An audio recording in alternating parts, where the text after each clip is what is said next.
چانڈیو صاحب کل کے جلسے میں بلاول آپ نے پی ٹی آئی کے ووٹر سے بھی مدد مانگی ہے. اب سوال یہ ہے کہ جلسہ آپ اپنے نون لیگ کے خلاف کر رہے ہیں, پی ٹی آئی کے خلاف کر رہے ہیں, اور مدد آپ پی ٹی آئی کے ووٹر سے بھی مانگ رہے ہیں. Is it justified?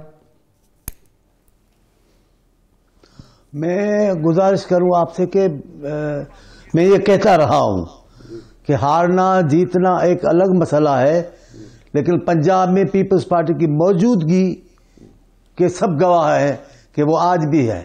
11 سال ضیاء الحق نے مسلم لیگ نون کو پالا. ایک کام کیا اس مسلم لیگ کو پالنے کا, دوسرا کام کیا پیپلز پارٹی کو ختم کرنے کا. مسلسل کیس, قید, کوڑے. آپ دیکھیں شاہی قلعے میں پنجاب کی بیٹیاں چلی گئی, مجھے تو یاد آ رہی ہے, میں تو ان کے ساتھ رہا, عبدہ ملک صاحب, وہ چلی گئی. دوسری پنجاب کی خواتین شاہی قلعے میں, پیپلز پارٹی کے بہادر کئی رہنما نوجوان شاہی قلعوں میں لاہور کے رستوں پہ کوڑے کھاتے رہے ہیں پیپلز پارٹی خاطر. اور پیپلز پارٹی نے جنم لیا ہے لاہور میں. اس لیے میں ہمیشہ کہتا ہوں کہ ہارنے جیتنے کی بات نہیں ہے, پیپلز پارٹی کی موجودگی کی بات ہے. اب اس کو قیادت ایسی ملی ہے. غلطیاں ہوئی ہیں, میں یہ نہیں کہتا غلطیاں نہیں ہوئی, غلطیاں ہوئی ہیں. مقامی طور پہ ہم نے بہت بڑی غلطیاں کی ہیں. ہم خود کو پیچھے چلے گئے ہیں. خواہ ہم نے اپنے آپ کو احساس کمتری میں مبتلا کر کے دوسروں کو آگے دے دی کہ بھئی آپ آ کر کام کریں. وہ غلط تھا. لیکن ابھی پیپلز پارٹی کو ایک نوجوان قیادت, ایک باشعور قیادت, جس کو لوگ بھٹو کے حوالے سے پہچانتے ہیں کہ وہ بھٹو کا نواسا ہے, بی بی کا بیٹا ہے, اسی لیے بھی, اور سیاسی تدبر کے حوالے سے پاکستان میں جو آصف صاحب نے کام کر دکھایا ہے اس کو بھی لوگ تسلیم کرتے ہیں. تو یہ ساری خوبیاں ملی ہیں. پھر اس کے ساتھ طاہر القادری صاحب کی بات ہے, پھر اور جمعیت علماء پاکستان کی بھی بات آپ کر رہے ہیں, بہت سارے لوگ ہیں. لیکن اس کے علاوہ میں کہہ رہا ہوں لاہور میں پورے پنجاب میں ایک ترقی پسند سوچ زندہ ہے, ایک پڑھے لکھے لوگ زندہ ہیں. ان کی وہ نظر نہیں آئیں گے, لیکن لاہور میں یہ بڑے بڑے کتاب گھر آپ کو گواہی دے رہے ہیں. جی. آج بھی وہاں باشعور لوگ ہیں جو نظریاتی طور پہ ترقی پسند لوگ ہیں, وہ سب کردار ادا کریں گے. اور بڑا کردار اس میں بلاول صاحب کا ہے. بلاول صاحب نے یہ تھوڑے عرصے میں اس قسم کی سیاست کی ہے کہ پاکستان کو پسند کرنے والے سیاستدان اور حکمران ان کو پسند کرتے ہیں اور سمجھتے ہیں کہ بلاول صاحب حقیقی آواز ہے پنجاب پاکستان کی. اب آپ دیکھیں, جب خان صاحب وزیر اعظم ہوئے, پہلا آواز بلاول صاحب کا آیا کہ عمران خان صاحب قدم بڑھائے, ہم آپ کے ساتھ ہیں. ہم آپ, شہباز شریف صاحب نے بھی کہا, لیکن پہلے ہم نے کی. ہم دشمنیوں کو بھول بیٹھے.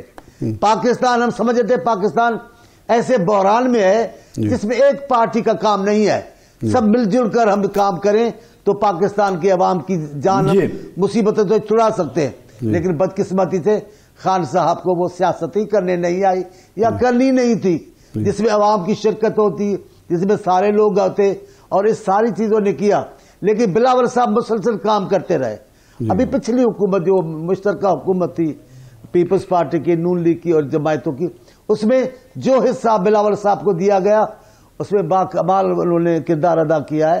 ان کو وزارت خارجہ دی گئی, اور اس محاذ پر بلاول صاحب نے بڑی کامیابی حاصل کی.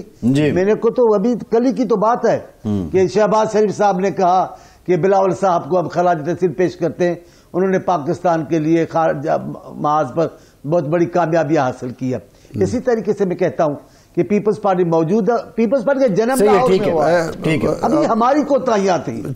چانڈیو صاحب, آپ کی کوتاہیوں کو آپ اعتراف کر رہے ہیں, لیکن کیا لیڈرشپ کو بھی اس کا احساس ہے؟ کیونکہ یہاں سے پنجاب سے پیپلز پارٹی کا جو بوریا بستر گول ہوا, جب آپ نے الیکٹیبلز کو گلے لگانا شروع کیا, پرانا ورکر کو آپ نے فراموش کیا, اس کے بعد ہر چوتھے دن کبھی تنظیم بن رہی ہے, کبھی بگڑ رہی ہے, کبھی یہ صدر ہے, کبھی وہ صدر ہے, جاگیردار, وڈیرے, مخدوم سارے جو ہے پارٹی میں ہو گئے. تو اب اس میں تنظیمی سطح پر بھی آپ ورکر کو اور ووٹر کو یہ احساس دلائیں گے کہ ہم واپس اس عوامی سیاست کی طرف جا رہے ہیں؟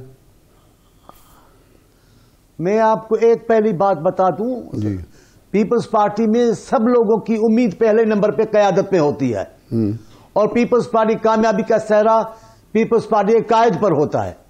ان کی پالیسیوں سے، ان کے موقف سے، ان کے سیاسی موقف سے پیپلز پارٹی جان پکڑتی ہے. اس موقع پہ میں نے جب اعتراف کیا کہ غلطیاں ہوئی ہیں، تو غلطیاں یہی تو ہیں جس کا آپ تذکرہ کر رہے ہو.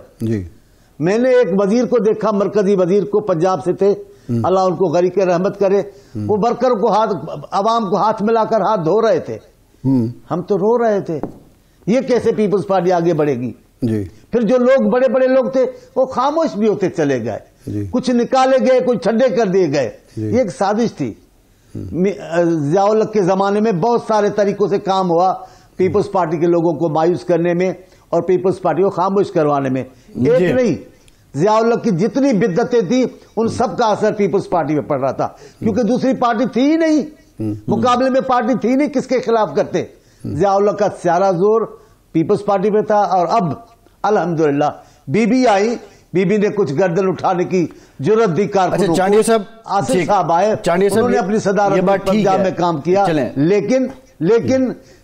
لیکن بلاول صاحب نے جو رویہ اور طریقہ کار اختیار کیا ہے وہ پیپلز پارٹی کو کھڑا کر دے گا پنجاب میں. چانڈیہ صاحب، اچھی بات ہے، ریوائیول ہو پیپلز پارٹی کا، ایک ہیلدی پولیٹیکل انوائرمنٹ بنے. اب سوال یہ ہے کہ آپ اعلان کر رہے ہیں 300 یونٹ تک بجلی فری دیں گے، منشور میں ہے، آپ کے 10 نکات میں ہے.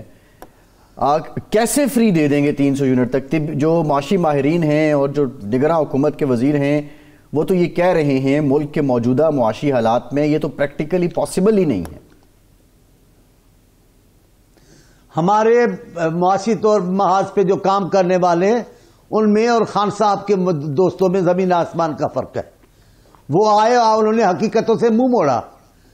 بھینسیں بیچنی شروع کی کہ معیشت کھڑی کریں گے، چوزے بیچنے شروع کیے کہ معیشت کھڑی کریں گے، جو طریقے ہم سرکٹ ہاؤس بیچیں گے، ہم گاڑیاں موبائل پروٹوکول ہم چھینیں گے، پیسے بچائیں گے. تندور، یار پاکستان جیسے ایٹمی اسلامی مضبوط ملک کی معیشت ایسے کھڑی ہوگی؟ ایسے نہیں ہوگی.